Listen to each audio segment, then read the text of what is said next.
Hello, good morning. No internet connection. Yeah, there is. Did you? No, you just plugged the thing in. Okay, sorry everybody.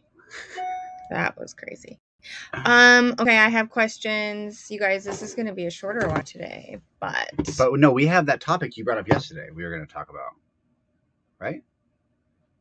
Yes. Remember in the kitchen?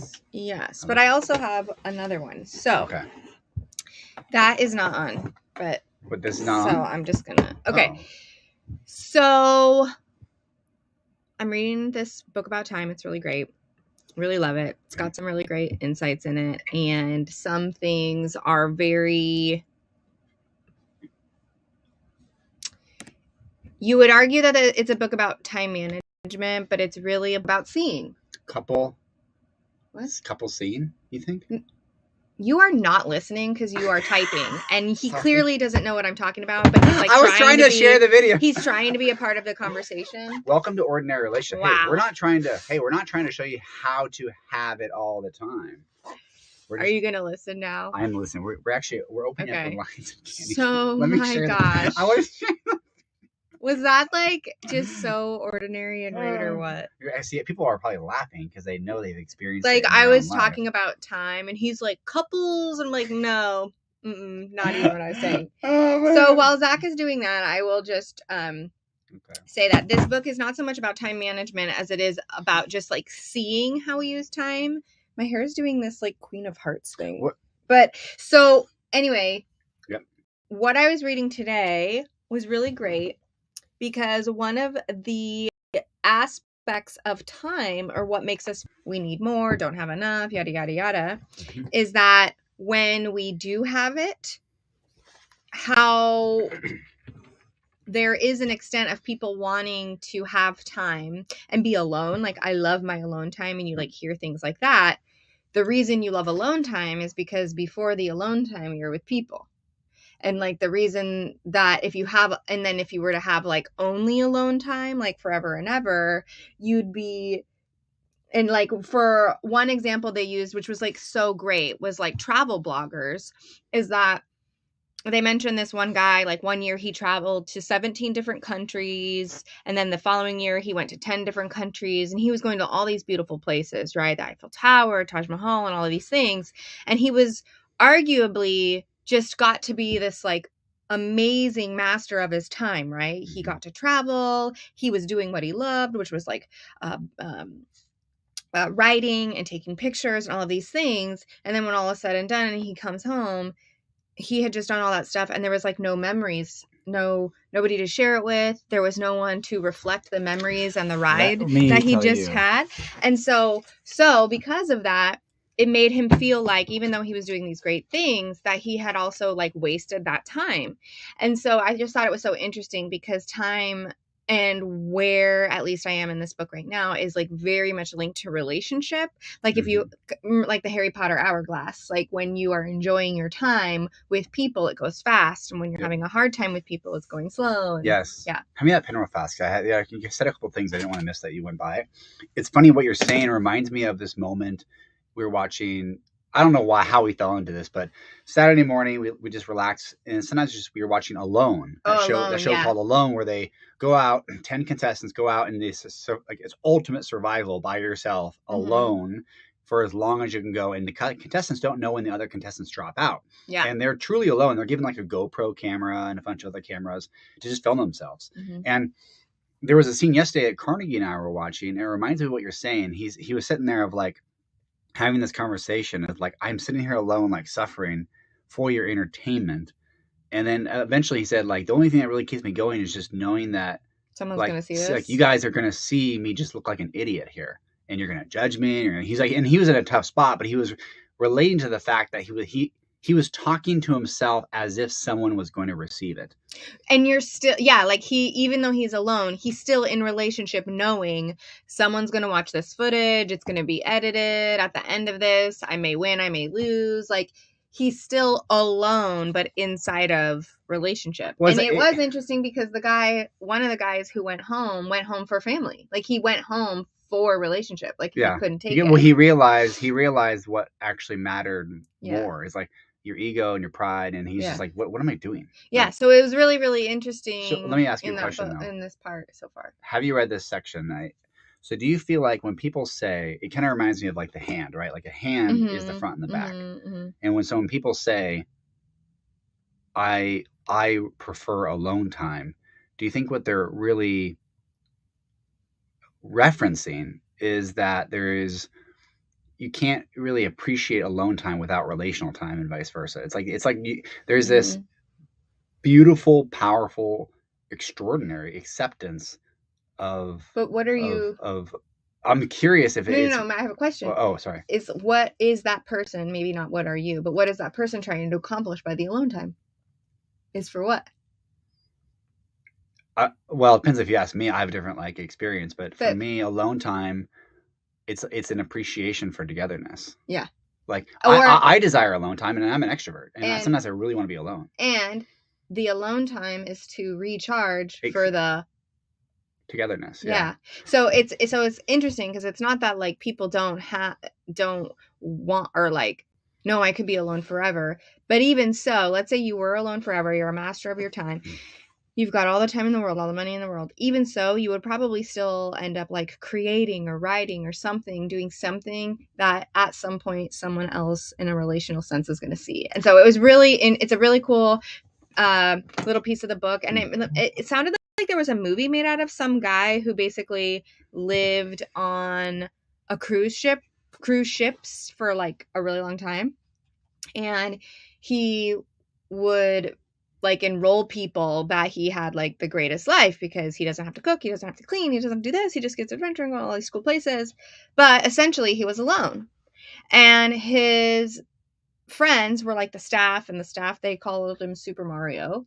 His name was Mario. And they called him Super Mario, and he got to just do all of that. However, he would like enroll people that he was happy, but it didn't really ever seem like he was happy. He would enroll people? Yeah. Like, interesting. So he would enroll people, but then he didn't, even them, he didn't seem like he was happy? Yeah, like he would like enroll people like, I'm the happiest guy in the world because I get to do look at all the stuff I get to do. And they'd be like, yeah. So where's your family at? Because it's such like a missing piece. But what it just comes down to is like and then it also went into how, different cultures, societies have tried to break up the work week in different ways. And there are certain breaks that other countries have. And we've gotten to witness some that are cool, or like how they use time during the workday, like in Copenhagen. When we went to Copenhagen, people like, it's like 11 a.m. People are just like jumping in the canals and going for a quick swim during their work, and then like coming out and going back to work. I think they said they extend work lunches, or I think they shorten the work days. But it's like an agreed upon thing. Because their summers are like 45 days. Yeah. So, but what that does, and why weekends are weekends, even if you create like, arguably we don't need a Saturday, Sunday. We could have our Saturday, Sunday be Tuesday, Wednesday. Yeah. But part of what makes Saturday and Sunday special is because the majority of people also have Saturday and Sunday. So none of you are contending with like, and that might shift. It's really cool. That might shift during the summertime with the kids. Yeah, like our Saturday and Sunday could change. But why it's enjoyable is because during summer to do it on a Thursday, Friday, or whatever, is because more people have that time available. Yes. So it was a sense of, you feel like you have more time available as long as you can be in relationship with other people. Like the more availability of other people you have, the more time it feels like you have. Yeah, I think it's cool. I think it's just a function of being human. That is interesting to see that almost everything important to us is inside of health and relationship. Yeah. Also, I feel like I always need to explain this shirt when I wear it because it says hate on it. Hate. And I don't hate anything. It just says burpees hate you too. So that's all. I just wanted to, because you can like only see hate. Burpees hate. And whenever I wear this at the gym, people are like, trying to like stare at me, and I'm like, oh, it's about burpees. Yeah, and there's like it's fine. And then like there's like this fitness, this like little thing. And no, it's also right here, like these stars. It looks like it's like a swear word. Yeah, it's like, yes, it's questionable. So I just like to explain it. Okay. Well, it's hard because it's my favorite sweatshirt. It feels so good. This actually is a really nice sweatshirt. What was the topic you were? That fired me up yesterday. Yeah.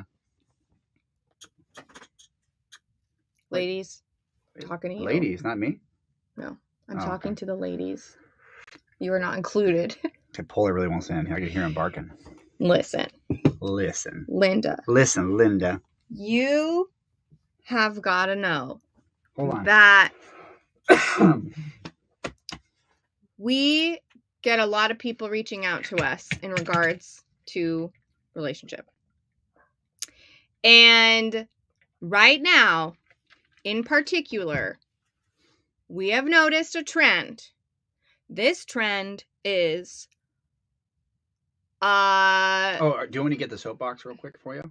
This trend is that females being like, I want to work on the relationship. I want to work on the relationship. I've been growing. I've been doing all these things and I'm growing. And all these women and all these mothers did a ton of work on themselves during the pandemic, during shutdown. And for that, I am proud of you. I was one of those people too. So I get it. Your partner needs some time to freaking catch up on who you just turned into. We have seen so many guys come our way on this other side. I'd being say like majority. I would say for every 9 men, we get 1 female who this happens to. Listen, when you are growing in your life, I don't care where you're pushing yourself. I don't care if it's physical. I don't care if it's mental. I don't care if it's in your body, in your finances.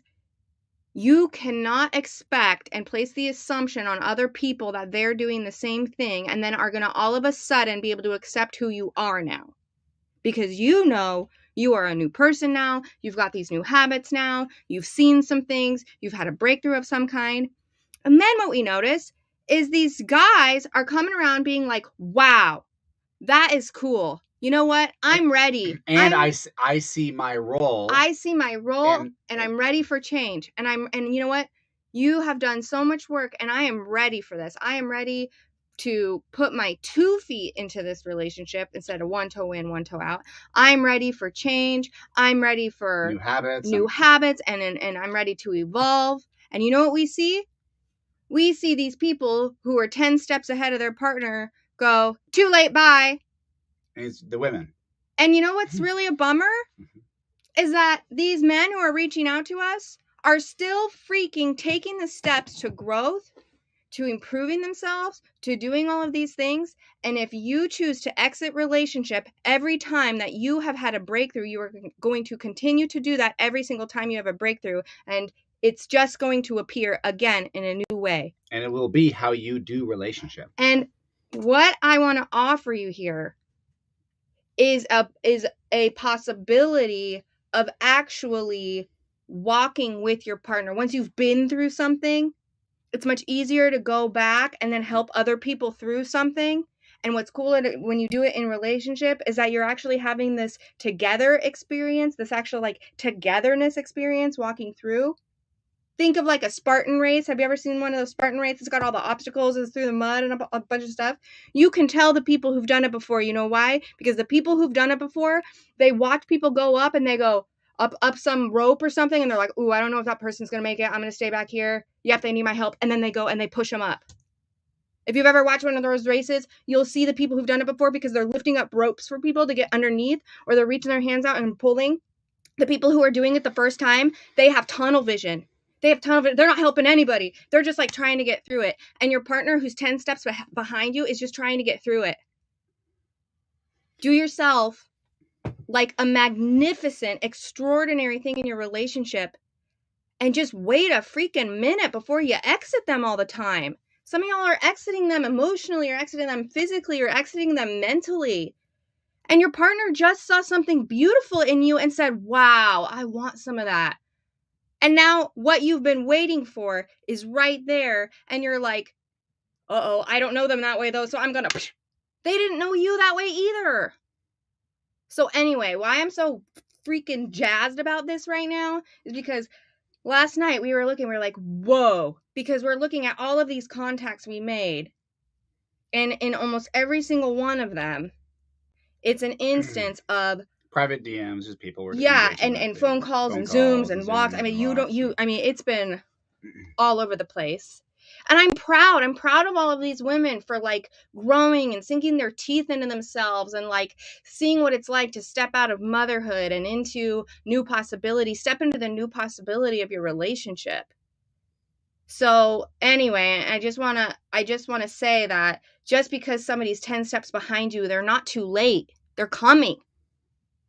And it's always going to feel like that when you want to change in your life. Like what we just did this weekend, we thought was going to take 2 years. It took 6.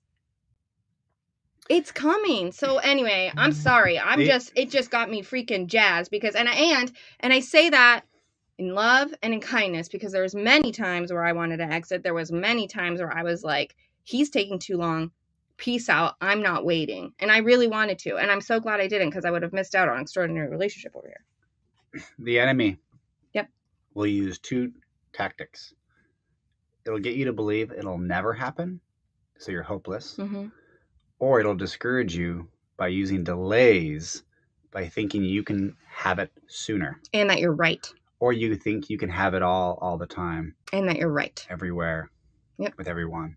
And you expect it to happen tomorrow, or at least by the end of the year. I'll give it a year and then I'm out. When maybe what you've always wanted will appear to you and something new can be created. Yeah. 2 years later, 3 years later. If you knew that your grand purpose in life, or what you felt was an extraordinary way of connecting, relating, could be a career, this applies to anything. Mm-hmm. The enemy will use hopelessness that'll never happen for you, or it'll use delay as a tool to get you to think it can happen sooner. And then when it doesn't, over and over and over again on your timeline, you get discouraged and give up and exit. So just consider that what you've been waiting for, go in thinking it's going to take 10 times longer than you think. And then you won't be disappointed all the time. I love it. And the other thing I think too is that we're noticing too is that keep in mind as women that it has been very typical and normal for us to be able to cry and express our emotions. And this generation of men is just now realizing that that's okay. Hey, it's okay to be sad. Hey, it's okay to have thoughts about your relationship. Hey, it's okay to be scared in your relationship. Hey, you know what? It's okay to be scared together. It's okay to be sad. And they are actually just learning how to just do that piece. So consider that now they're trying to do that piece and do it in relationship. I'm not defending them. I'm not saying it's okay. I'm not saying that you're invalidated for feeling like you want them to do more or all of these things. Like, I got it. I've been there. I'm there sometimes like 2 seconds ago. Like, I got that.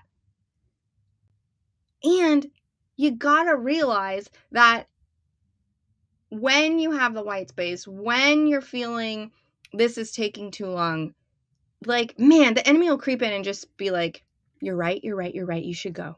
You should just like get out of there. It's like, no. Because you'll do it in every relationship after that. So anyway, that is a trend we're seeing. And obviously I have some feelings about it. How do you feel? Fine. Okay. Yeah, we care. We do. And we've seen amazing things happen. We also wouldn't. So we don't only care. We care because like we've seen incredible things happen. We wouldn't share this if we didn't go through it ourselves. Yeah. We wouldn't have you do anything we haven't done ourselves. Mm-hmm. Yeah. But we gotta go because we have go. to meet friends and. No, we gotta go work. And meet friends because that's part of it. Work with friends. We're gonna go work with friends. Yeah, work words with friends. All right, everybody. Much love. Have a great rest of your week, and we'll see you on Thursday. Bye.